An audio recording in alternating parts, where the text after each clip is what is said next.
To you, Ken. So, Gemar Tov, everybody. I need more energy than that. I know we've only been fasting, an hour here? Gemar Tov, guys. Gemar Tov. So, I'm sitting at my desk. A few weeks ago, it was early September, I remember, because it was right before Max's 1.5-year birthday, and I'll never miss that.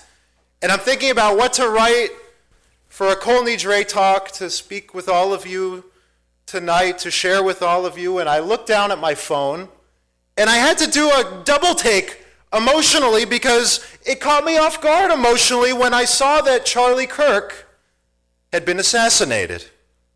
Because I'm of the YouTube generation. And many an afternoon I spend eating lunch and flipping through YouTube like people of my generation.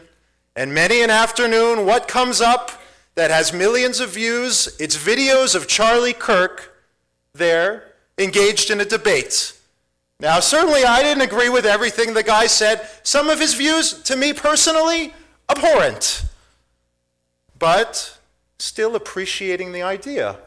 Here's an educated young person who feels very strongly on one side of the aisle, and he's willing to surround himself, go out of his way to surround himself by people who feel very strongly on the other side of the aisle, and for the most part, he kept it pretty civil and pretty respectful. He wasn't shouting, he wasn't putting people down, and that gave me hope for our future, for a very simple reason, that we don't see that.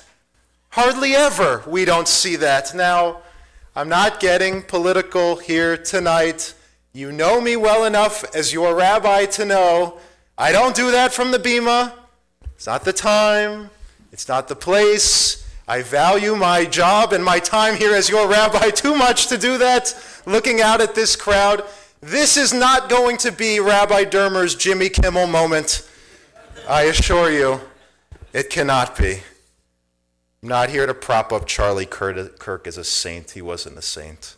And I'm not here to disparage him either, because I think that's ugly too, that people were so quick to spit on his memory before he was even buried. That to me is a shanda in its own way.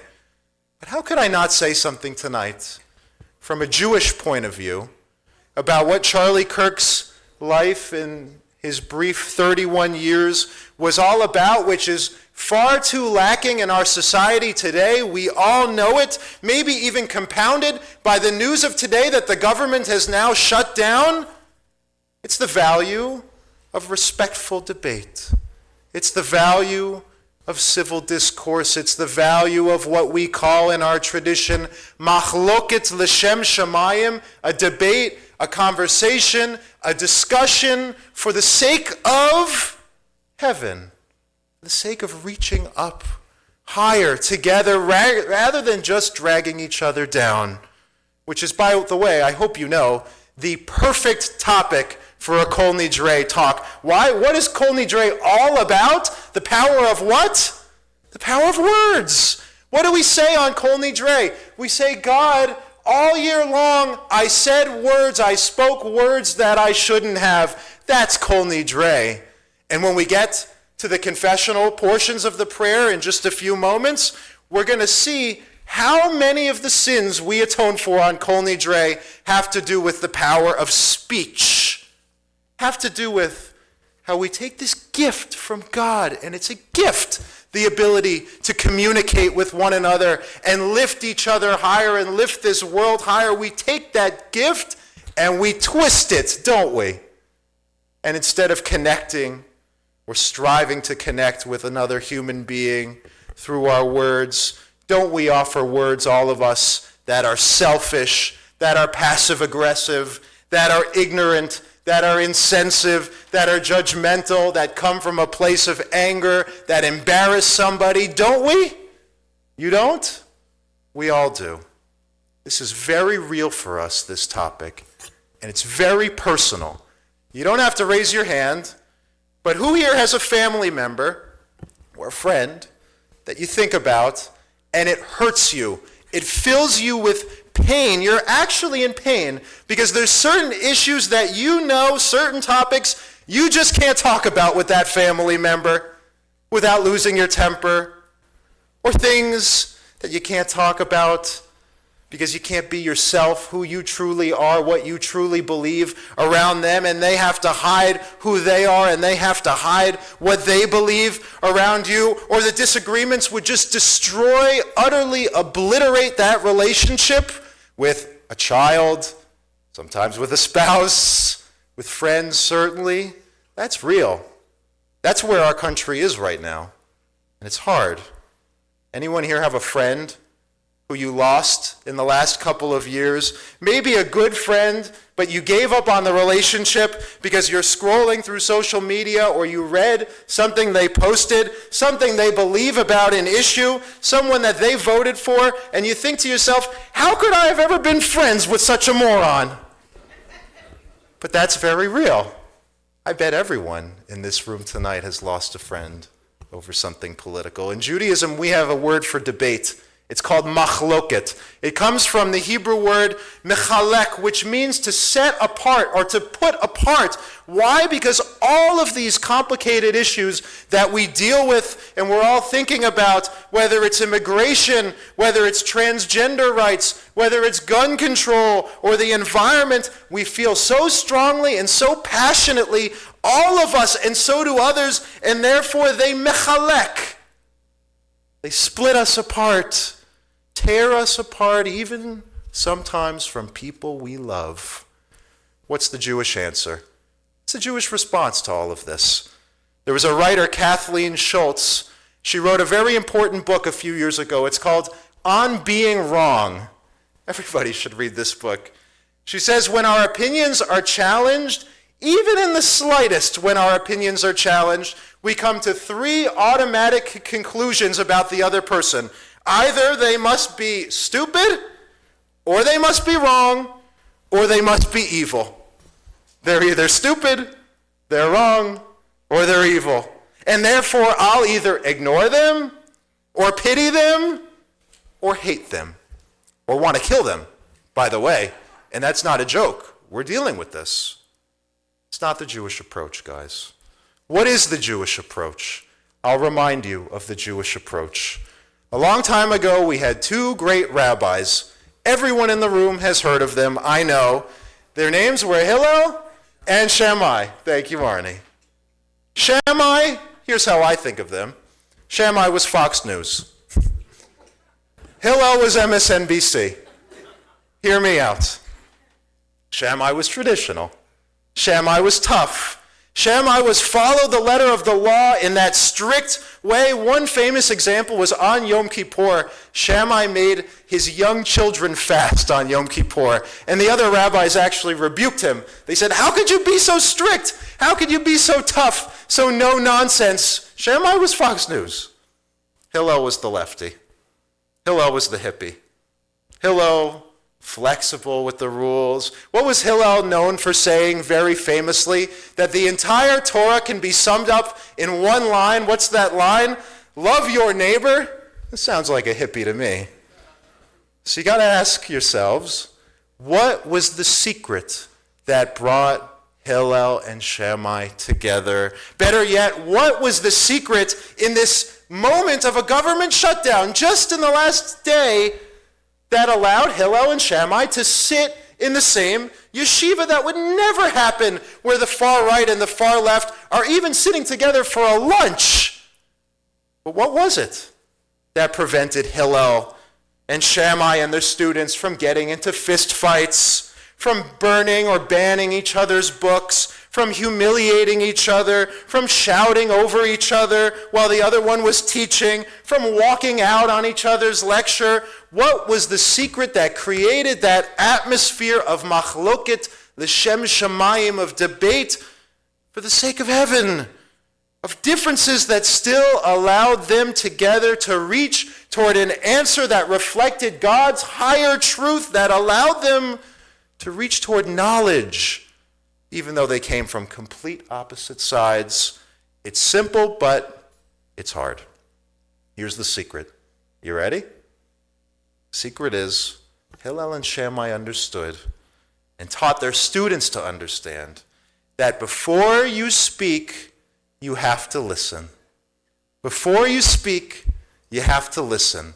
That shouldn't be controversial, but in our world it is. That's what's missing in America today. From the national level, at the highest level, to the personal level, our ability to simply listen to the people on the other side of the aisle, we're so turned off by them, we're so in our silos, we're so quick to judge them and put them in a box that as much as we struggle with speaking to each other, we struggle more with even listening to each other. Be honest with yourselves, all of you. How often do you disagree with somebody and you're getting into that conversation, or maybe you just assume by looking at them that you're going to disagree with them because of what they're wearing or their hair or whatever the case may be, and instead of hearing where they're coming from, you spend that whole conversation in your own head preparing what you want to say, your point, to prove them wrong before you even hear their point. You don't do that? We all do that.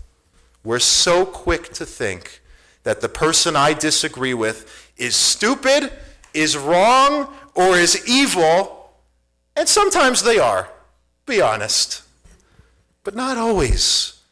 And if we are to take anything from our tradition this year of Hillel and Shammai and what the Jewish spirit of debate is all about, it's the maturity to be able to say to yourself when you're sitting in front of your child who's getting ready to vote for Zoran Mamdani, or your spouse, or your friend of 30, 40, 50 years who voted differently. It's the ability to say, I'm disappointed, and it hurts me that our beliefs are so different, and yet, even though I don't get it, I recognize the set of circumstances that made up the story of your life brought you to where you are, and the set of circumstances that make up the story of my life brought me to where I am, and I think the conclusions that you have come to make no sense, and you think the conclusions that I've come to make no sense, and still, even still, I'm working to understand how you arrived at those conclusions, and I hope you'll do the same for me, and I'll honor your freedom to share them, and I hope you'll honor my freedom to share my opinions, and I hope both of us can feel comfortable sharing what's on our hearts without feeling threatened or intimidated or judged or put down too quickly. And I know that our world is a better world when our disagreements don't just tear us apart, but allow us to listen and to learn from the other side, not for the sake of winning, but for the sake of knowledge and truth and shared progress. At the end of the day, you might still not agree with that person on anything at all. To this day, Hillel still thinks you light the menorah starting with 1 candle. Shammai still thinks you light the menorah starting with 8. You're coming from opposite places. That may never change. Like the Jewish word for heaven, shamayim. It comes from 2 words, Aish and Mayim. What's Aish? Fire. What's Mayim? Water. Fire and water don't mix. And yet heaven is that state where somehow, impossibly, they are side by side. And some of you still might say, as I come to the end of this talk, Rabbi, I don't care what the rabbi says. I'll never, ever really be able to respect or even talk to one of those evil idiot Republicans when it comes to politics. Or I'll never be able to respect or even sit down for lunch with one of those evil idiots Democrats about politics. It's a waste of time. And if that's still where you're holding, and that's how you want to go through your life, good luck. Disagree with me. It's fine. I can take it. But at the end of the day, my opinion, and it's based in our tradition, is that with all of the most complicated and difficult subjects that we wrestle with as a society, as human beings, which aren't black and white, which are deserving of thoughtful, intelligent conversation, my friends, if we have lost the ability to even speak with each other, from that holy place first of listening, if we've lost our ability to reach together towards some higher truth, even when it comes to the subjects that divide us the most, we have lost everything as a society and as human beings. We are no better than the beasts who communicate in shouts and in grunts rather than words, and we have squandered the most precious gift we have been given as speaking beings, the gift of communication. A great poet once wrote, "Raise your word, not your voice. It is rain that grows flowers, not thunder."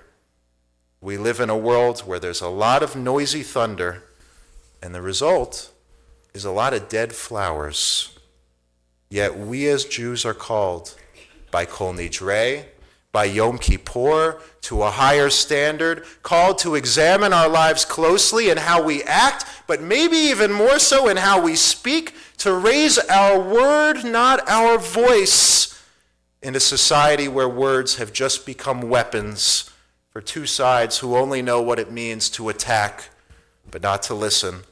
We are asked by Jews to walk a much more intelligent road of emulating our God who created this world through speech. And even when it's hard, especially when it's hard, to know the meaning of our most sacred prayer, which we'll say in just a moment. Shema Yisrael, O people of Israel, be the ones in a world where no one is doing it, who have the courage and who have the humility to listen. Gemar Tov.